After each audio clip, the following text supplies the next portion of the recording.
والسلام على سيد الأنبياء والمرسلين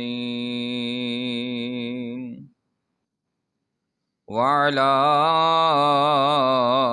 آله وأصحابه وأزواجه وذرياته وعلماء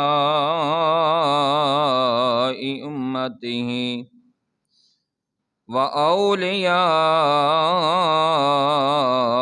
سنته أجمعين.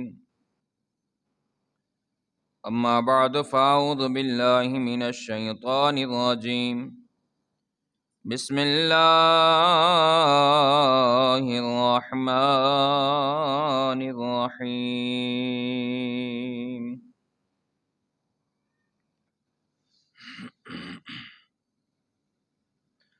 إلا تنصروه فقد نصره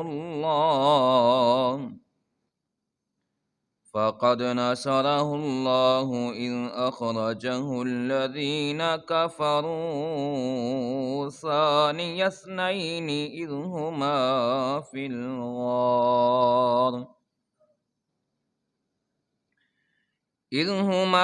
الغار إذ يقول لصاحبه لا تحزن إن الله معنا فأنزل الله سكينته عليه وأيده بجنود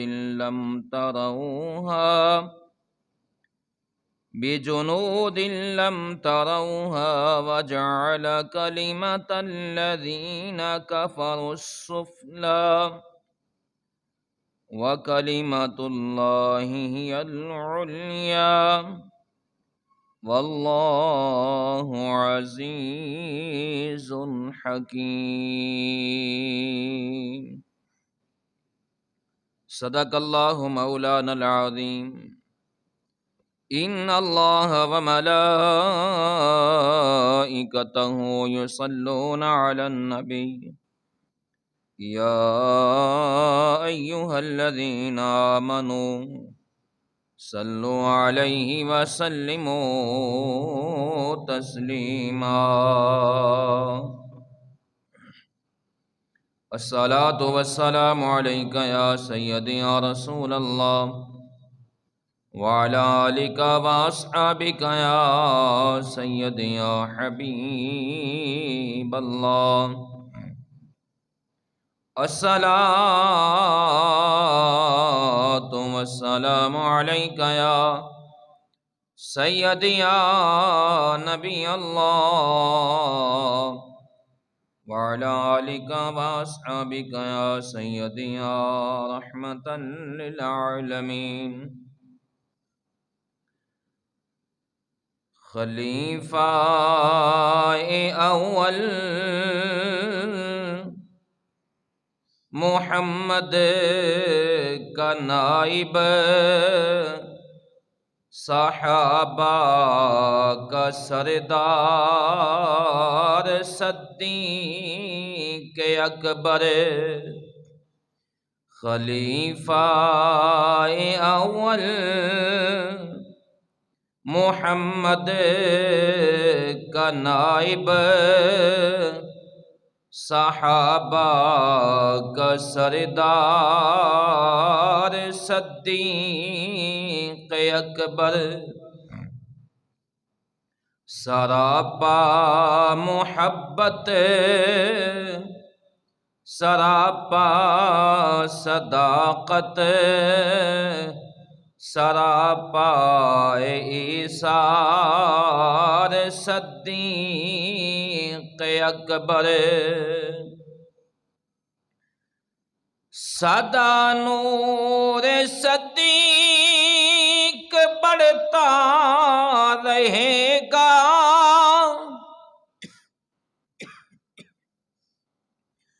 سدا نام صدیق اونچا رہے گا، سدا نور صدیق بڑھتا رہے گا، سدا نام صدیق اونچا رہے گا۔ ہے قرآن بھی جس کے پڑھتا قصیدے، وہ ہے ماہ انوار صدیق اکبر۔ کہا ثانی اثنین ان کو خدا نے، کہا ان کو صدیق ہے مصطفیٰ نے، کہا ثانی اثنین ان کو خدا نے، کہا ان کو صدیق ہے مصطفیٰ نے، محمد ہے شاہکار رب جلی کا، محمد کا شاہکار صدیق اکبر۔ دو عالم کی رحمت سمیٹے ہوئے ہیں، محمد کے قدموں میں لیٹے ہوئے ہیں، کوئی اس سے بڑھ کر نہیں اور جنت ہے جس جا پہ سرکار صدیق اکبر۔ سراپا محبت، سراپا صداقت، سراپا ایثار صدیق اکبر۔ صداقت کا تاج ان کے سر پر سجایا، امام ان کو شاہ جہاں نے بنایا، یہ صائم بتائے تو کیوں کر بتائے، مقامات و اسرار صدیق اکبر۔ سراپا محبت، سراپا صداقت، سراپا ایثار صدیق اکبر۔ تمام حمدہ ثناء تعریفاں اس رب کائنات دے واسطے جس دے قبضہ قدرت دے اندر میری تہاڈی بلکہ پوری کائنات دی جان ہے۔ انگنت درود و سلام نبی مکرم، شفیع معظم، نور مجسم، تاجدار عرب و عجم، احمد مجتبیٰ، جناب محمد مصطفیٰ صلی اللہ علیہ وآلہ وسلم دی بارگاہ دے اندر ہدیہ عقیدت پیش کرن تو بعد معزز حاضرین و سامعین،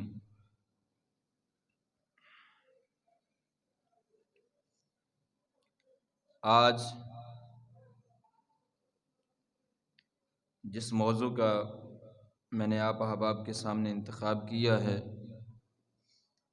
اور اس کی مناسبت سے میں نے سورہ توبہ کی ایک آیت کریمہ تلاوت کی ہے۔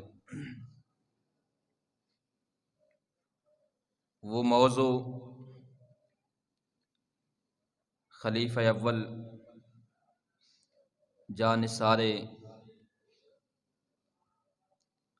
رسول اللہ صلی اللہ علیہ وآلہ وسلم اور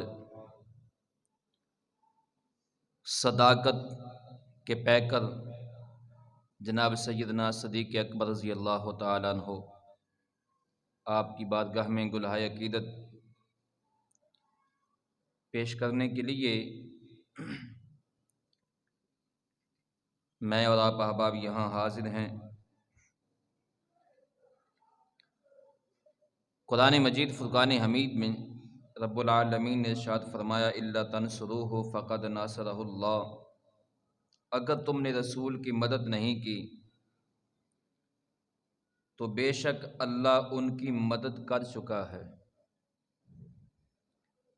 اذ اخرجہ الذین کفروا، جب کافروں نے ان کو بے وطن کر دیا، ثانی اثنین اذ ہما فی الغار، درا حالانکہ وہ دو میں سے دوسرے تھے، جب وہ دونوں غار میں تھے،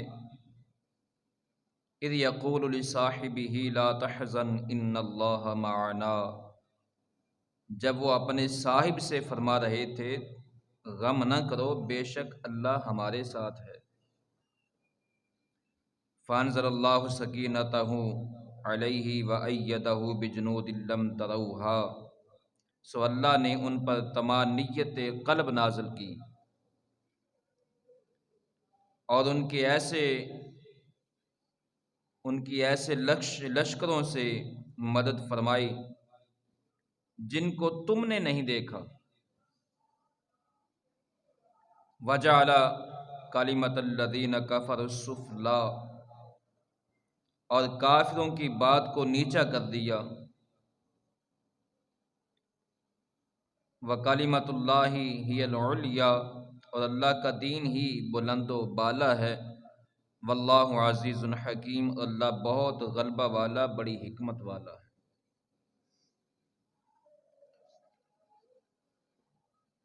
یہ آیت کریمہ سیدنا صدیق اکبر رضی اللہ تعالی عنہ کی عظمت میں نازل ہوئی ہے۔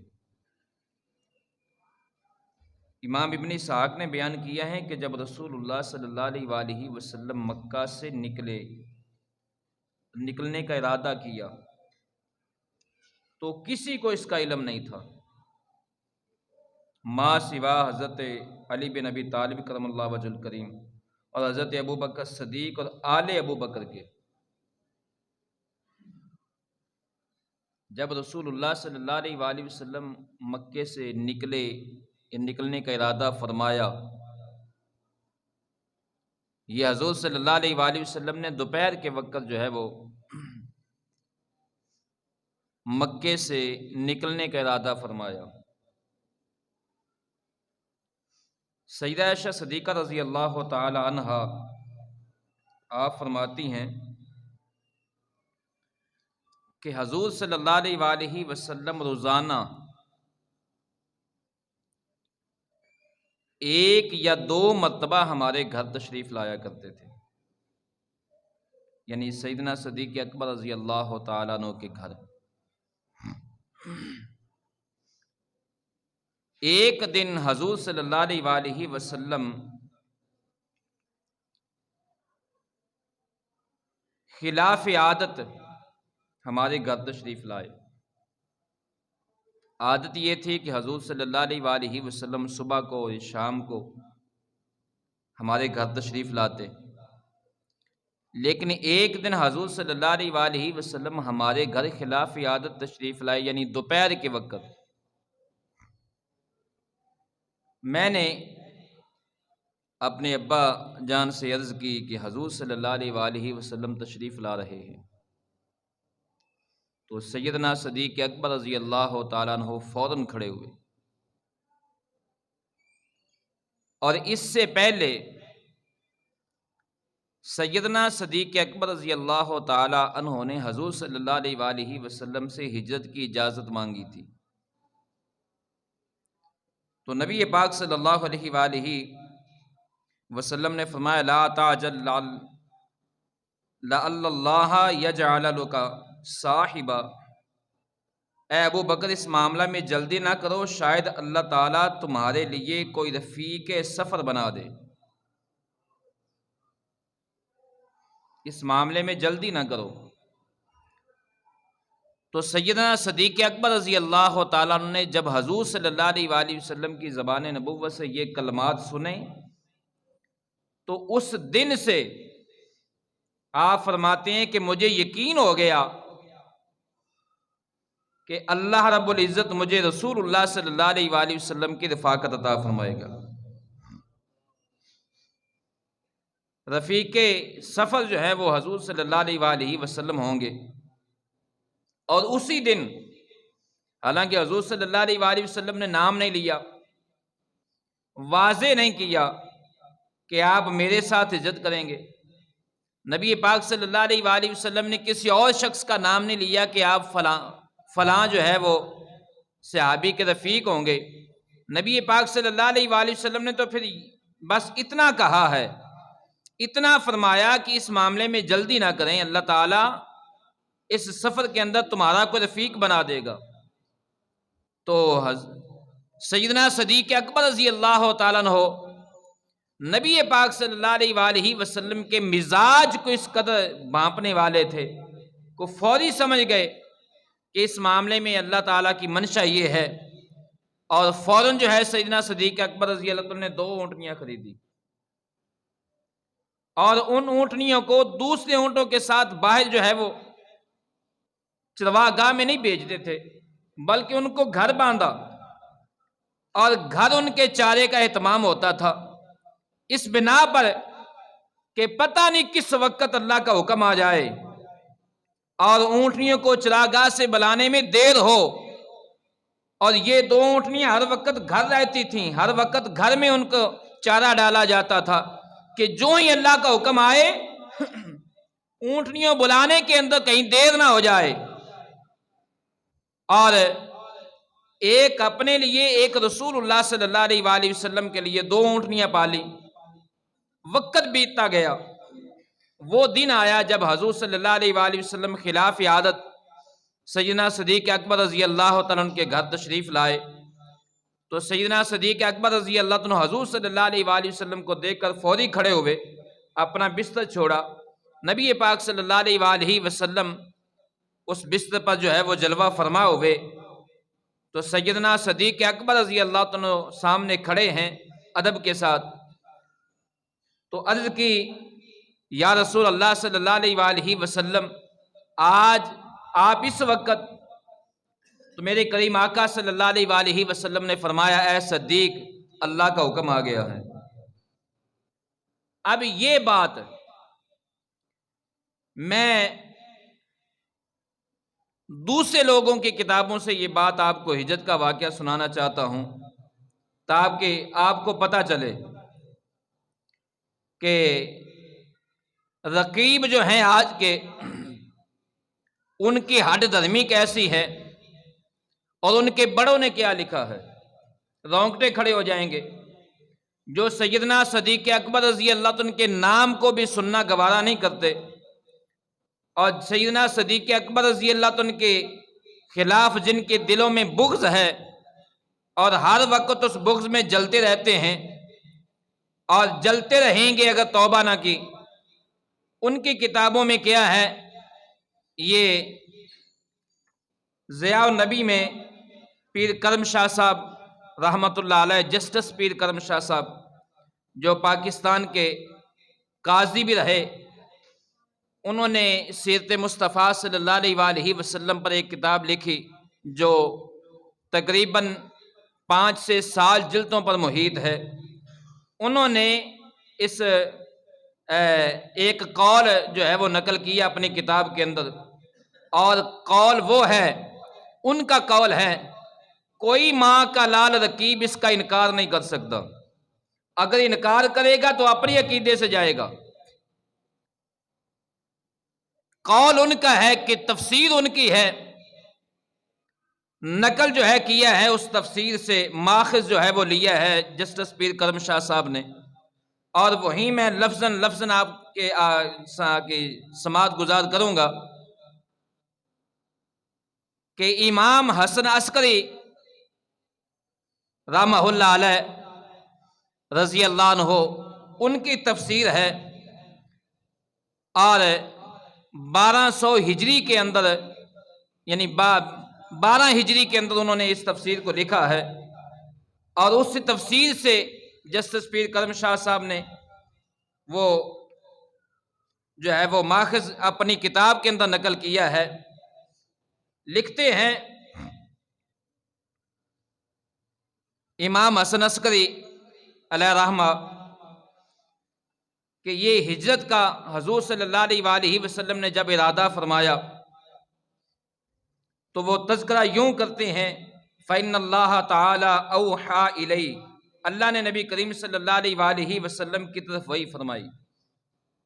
اب ان الفاظ کو توجہ سے سنیے گا، یا محمد ان العلی الاعلی یقرأ علیک السلام، جبریل امین حاضر ہوئے حضور صلی اللہ علیہ وآلہ وسلم کی بارگاہ میں اور عرض کی، یا محمد صلی اللہ علیہ وآلہ وسلم، اللہ تعالی جو سب سے اعلیٰ ہے، سب سے بڑا ہے، سب سے افضل ہے اور سب سے اعلیٰ و برتر ہے، آپ کو سلام فرماتا ہے۔ جبریل امین نے آ کر حضور صلی اللہ علیہ وآلہ وسلم کی بارگاہ میں اللہ کا سلام عرض کیا، سلام پہنچایا، اور پھر کہا، یا رسول اللہ صلی اللہ علیہ وآلہ وسلم، وَيَقُولُ لَكَ إِنَّ أَبَا جَهْلٍ وَالْمَلَأَ مِنْ قُرَيْشٍ قَدْ دَبَّرُوا يُرِيدُونَ قَتْلَكَ، اللہ تعالیٰ آپ کو فرماتا ہے کہ ابو جہل اور قریش کے رئیسیوں نے، ابو جہل اور قریش کے ساتھیوں نے آپ کو قتل کرنے کی سازش کی ہے۔ یہ ہجرت سے ایک دن پہلے کی بات ہے، جب جبریل امین حضور رب العالمین کی طرف سے حضور صلی اللہ علیہ وآلہ وسلم کی بارگاہ میں حاضر ہوئے اور خبر دی کہ کافروں نے منصوبہ بنا لیا ہے، قریشیوں نے آپ کو قتل کرنے کا، اور وہ آمادہ ہو چکے ہیں اس پر۔ تو آگے جبریل امین کہتے ہیں، وَأَمَرَكَ أَن تُبَيِّتَ عَلِيًّا فِي مَوْضِعِكَ وَقَالَ لَكَ إِنَّ مَنْزِلَتَهُ مَنْزِلَةُ إِسْحَاقَ ذبیح من ابراہیم الخلیل یجعل نفسہ بنفسک فداء وروحہ بروحک وقاء۔ اے محمد صلی اللہ علیہ وآلہ وسلم، اللہ تعالیٰ نے آپ کو حکم دیا ہے کہ آج رات اپنے بستر پر علی کو سلائیں۔ یہ کس کا حکم ہے؟ اللہ کا۔ جبریل امین لے کر آئے کہ اللہ کے نبی صلی اللہ علیہ وآلہ وسلم، اللہ آپ کو حکم فرماتا ہے، یعنی ہجرت کا حکم اللہ نے دیا اور اللہ کی طرف سے یہ سب انتظامات ہو رہے ہیں، اللہ انتظامات فرما رہا ہے۔ تو جبریل امین نے عرض کی کہ یا محمد صلی اللہ علیہ وآلہ وسلم، اللہ آپ کو حکم فرماتا ہے کہ آج رات اپنے بستر پر حضرت علی کرم اللہ وجہ الکریم کو سلائیے۔ اللہ تعالیٰ نے آپ کو فرمایا ہے کہ ان کا تعلق آپ کے ساتھ ایسے ہی ہے جیسے حضرت اسحاق ذبیح کا تعلق حضرت ابراہیم خلیل اللہ سے ہے۔ اب آپ جانتے ہیں کہ حضرت اسحاق کا حضرت ذبیح حضرت اسماعیل علیہ السلام کے ساتھ تعلق کیسا ہے؟ بھائی بھائی کا۔ تو جبریل امین نے عرض کی کو حضرت علی کرم اللہ وجہ الکریم کا آپ کے ساتھ جو تعلق ہے وہ بھائی بھائی کا ہے، یعنی چچا زاد بھائی ہیں۔ علی نے اپنے نفس کو آپ کی ذات پر فدا کر دیا ہے اور اپنی روح سے آپ کی حفاظت کرے گا۔ اور آگے فرماتے ہیں وقت کی نزاکت کے پیش نظر میں ترجمہ عرض کر دیتا ہوں۔ نیز آپ کو اللہ تعالیٰ نے حکم دیا ہے کہ اس سفر میں ابو بکر کو اپنے ساتھ لے جائیں۔ یہ کون کہہ رہے ہیں؟ جبریل امین، اللہ کے حکم سے، کہ اللہ نے حکم دیا ہے کہ حضرت علی کو اپنے بستر پر سلائیں۔ میں یہ عبارت پڑھ دیتا ہوں، عربی عبارت ان کی۔ وَأَمَرَكَ أَن تَسْتَصْحِبَ أَبَا بَكْرٍ فَإِنَّهُ إِنْ آنَسَكَ وَسَاعَدَكَ وَآزَرَكَ وَثَبَتَ عَلَىٰ تَعَاهُدِكَ وَتَعَاقُدِكَ كَانَ فِي الْجَنَّةِ مِنْ رُفَقَائِكَ وَفِي غُرَفَاتِهَا مِنْ خُلَصَائِكَ۔ اے محمد صلی اللہ علیہ وآلہ وسلم، اللہ تعالیٰ نے حکم دیا ہے کہ اس سفر کے اندر ابو بکر کو اپنے ساتھ لے جائیں اگر اس نے آپ کی دل جوئی کی۔ یہ کون کہہ رہے ہیں؟ جناب جبریل، اللہ کے حکم سے۔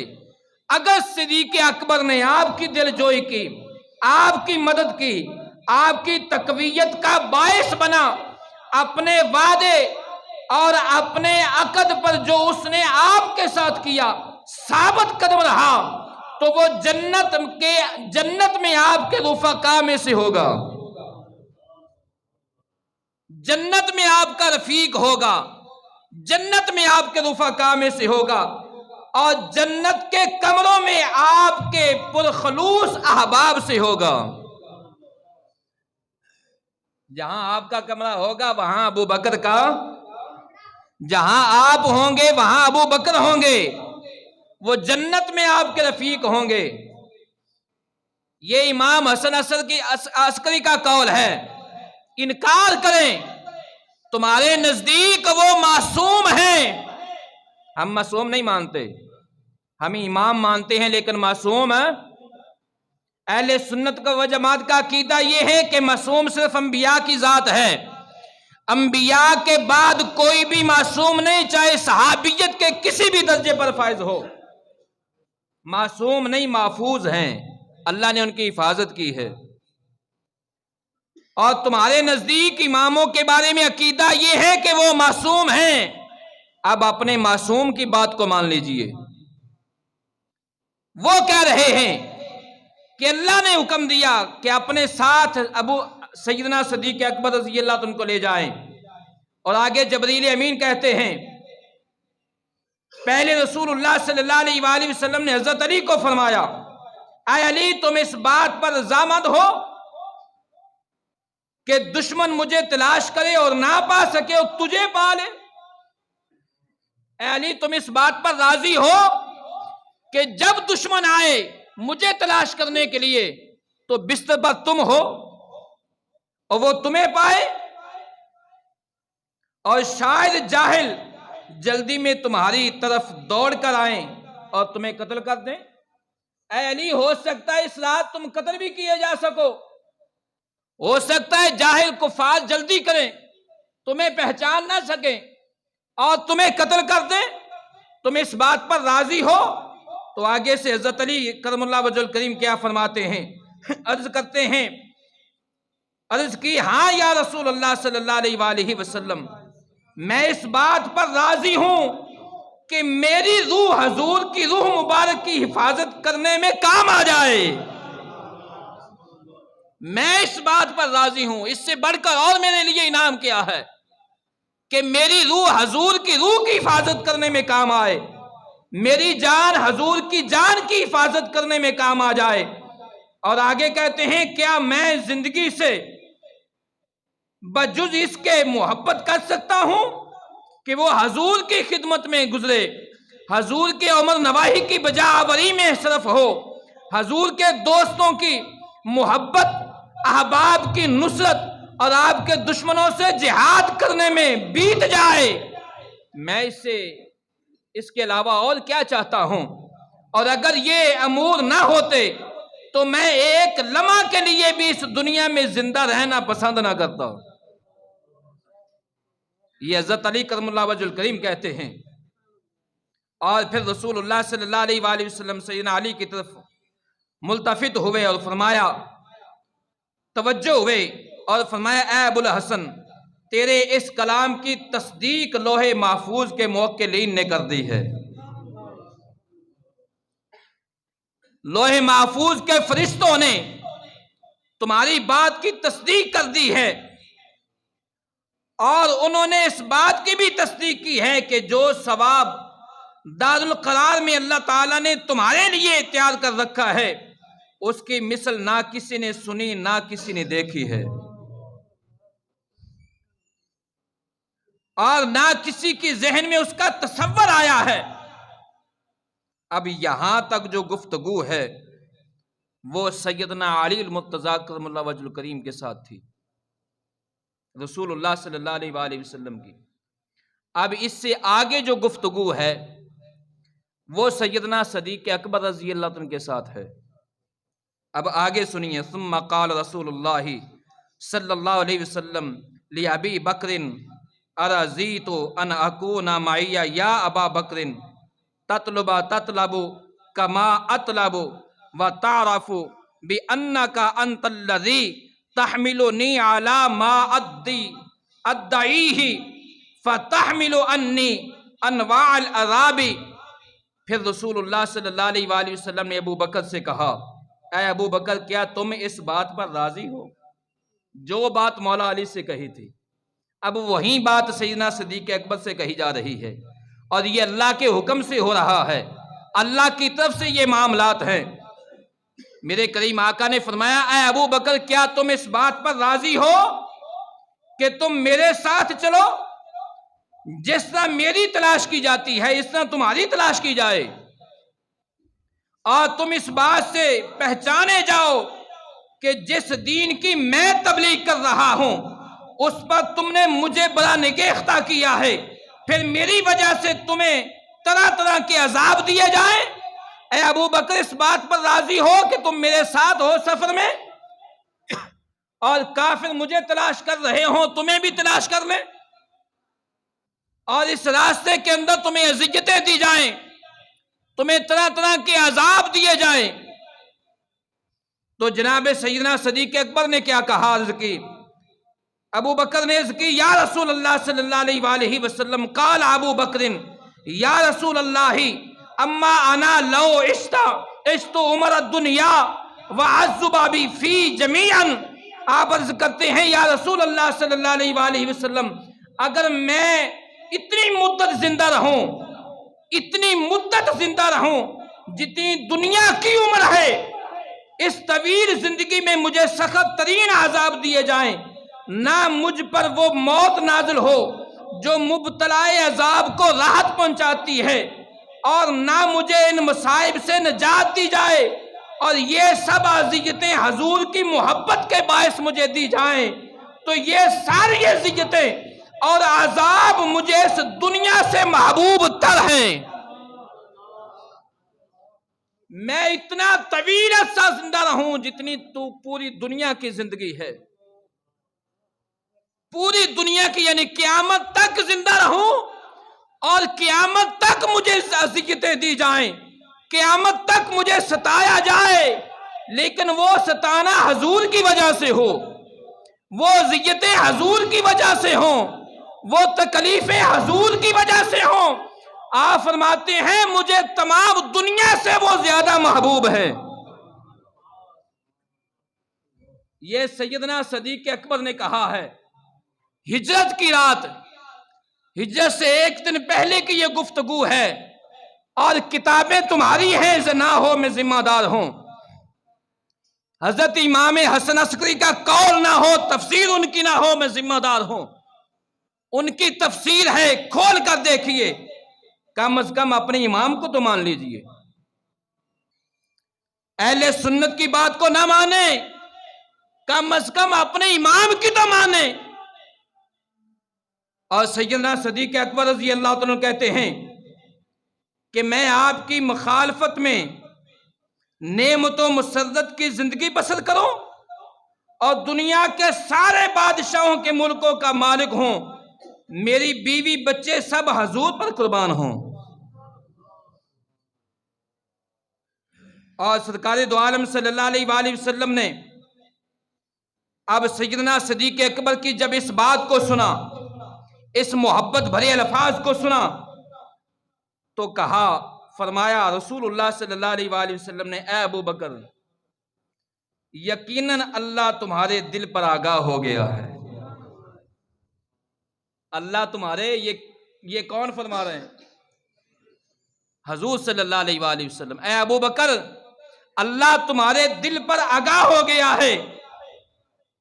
آج تیری زبان پر جو کلام جاری ہوا ہے اس کو تیرے دل سے بالکل مطابق ہم آہنگ پایا ہے۔ یعنی جو لفظ زبان پہ ہیں ابو بکر، تیرے دل میں بھی وہی ہے۔ یہ نہیں ہے زبان پر اور ہے دل میں اور ہے، جو زبان سے الفاظ ادا رہے ہیں ابو بکر صدیق، تمہارے دل میں بھی وہی بات ہے۔ اور تجھے میرے لیے بمنزلہ کان، اب ان الفاظ پر غور کیجئے، حضور صلی اللہ علیہ وآلہ وسلم فرما رہے ہیں، اے ابو بکر صدیق، اللہ نے تمہیں بمنزلہ میرے کان بنا دیا ہے۔ یعنی تم میرے کان ہو، تم میری آنکھیں ہو، میرا جسم ہو، اور میرے بدن سے روح کا جو تعلق ہے وہ تیرا اور میرا تعلق ہے۔ یہ کس نے کہا؟ یہ سرکار دو عالم صلی اللہ علیہ وآلہ وسلم نے فرمایا، اے ابو بکر، تم میرے کانوں کی طرح میرا تعلق تمہارے ساتھ ہے۔ یعنی جیسے میرے کان ہیں ویسے تمہارا تعلق ہے میرے ساتھ۔ تم میری آنکھیں ہو، اور جیسے روح اور جسم کا تعلق ہے تمہارا میرا ایسا تعلق ہے۔ اب مجھے بتائیں، روح کے بغیر جسم زندہ رہ سکتا ہے؟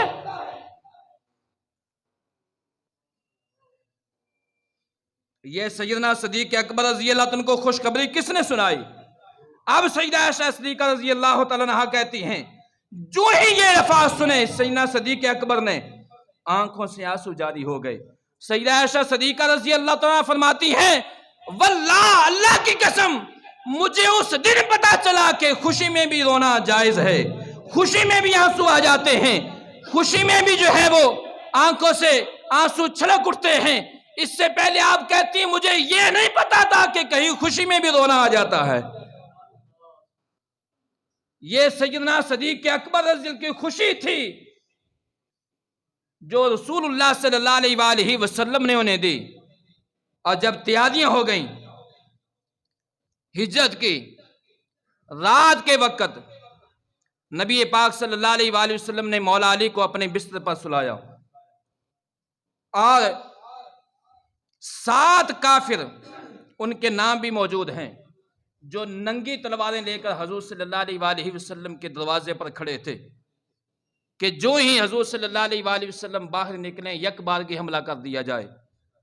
اور الحکم بن ابی وقاص، ابی العاص، نضر بن حارث، اور زامہ بن اسود، ابو جال، عقبہ بن ابی محیط، امیہ بن خلف، ابو الحیثم، یہ 7 کافر ننگی تلواریں لے کر حضور صلی اللہ علیہ وآلہ وسلم کے دروازے پر کھڑے تھے۔ اور نبی پاک صلی اللہ علیہ وآلہ وسلم رات کا کچھ وقت گزرنے کے بعد کریم آقا صلی اللہ علیہ وآلہ وسلم سورہ یاسین کی تلاوت فرماتے ہوئے جب اس آیت پر آئے، وَجَعَلْنَا مِن بَيْنِ أَيْدِيهِمْ سَدًّا وَمِن خَلْفِهِمْ سَدًّا فَأَغْشَيْنَاهُمْ فَهُمْ لَا يُبْصِرُونَ، سورہ یاسین کی جب اس آیت پر آئے جس کے متعلق رب العالمین نے فرمایا ہم نے بنا دی ہیں ان کے سامنے ایک دیوار اور ان کے پیچھے ایک دیوار، اور ان کی آنکھوں پر پردہ ڈال دیا ہے، پس وہ کچھ نہیں دیکھ سکتے۔ یہ آیت کی تلاوت فرما رہے تھے حضور صلی اللہ علیہ وآلہ وسلم، اور اپنے ہاتھ میں اپنی مٹھی میں مٹی لی اور ان کے سروں کے اوپر مٹی ڈالتے ہوئے ان کے درمیان سے گزر گئے۔ کچھ وقت بیت گیا، رسول اللہ صلی اللہ علیہ وآلہ وسلم سیدھا ابو بکر صدیق کے گھر آئے۔ ابو بکر صدیق کے گھر کے پچھلی کی جانب ایک دروازہ تھا، اس دروازے سے نکلے اور غار ثور کی طرف جو ہے رسول اللہ صلی اللہ علیہ وآلہ وسلم اور ابو بکر صدیق بڑھے۔ کچھ وقت بیت گیا، ایک آدمی آیا، انہوں نے کافروں کو دیکھا، کہا پوچھا یہاں کیسے کھڑے ہو؟ کہنے لگے آج محمد صلی اللہ علیہ وآلہ وسلم کا کام تمام کر دینا ہے، اس لیے کھڑے ہیں، جو ہی باہر نکلیں گے ہم یک بارگی حملہ کریں گے۔ انہوں نے کہا او بے وقوف ہو، او بدبخت ہو، کافی وقت بیت گیا ہے، محمد عربی تو یہاں سے چلے گئے ہیں اور تمہارے سروں میں مٹی ڈال کر گئے ہیں۔ جب انہوں نے ہاتھ مارے سر پر تو ہاتھ کو، انگلیوں کو مٹی لگی، اور وہاں ہی اس کے باوجود انہوں نے اندر جھانک کر دیکھا نا تو اندر بستر نظر آ رہا تھا، رسول اللہ صلی اللہ علیہ وآلہ وسلم کی چادر مبارک نظر آ رہی تھی۔ کہنے لگے تو جھوٹ بولتا ہے، ابھی تو سوئے ہوئے ہیں۔ صبح ہی، اختصار کے ساتھ عرض کرتا ہوں، صبح ہی باہر جب حضرت علی کرم اللہ وجہ الکریم نکلے، کہنے لگے علی تم تو محمد صلی اللہ علیہ وآلہ وسلم کہاں گئے؟ تو حضرت علی کرم اللہ وجہ الکریم نے فرمایا تمہارے درمیان سے چلے گئے ہیں۔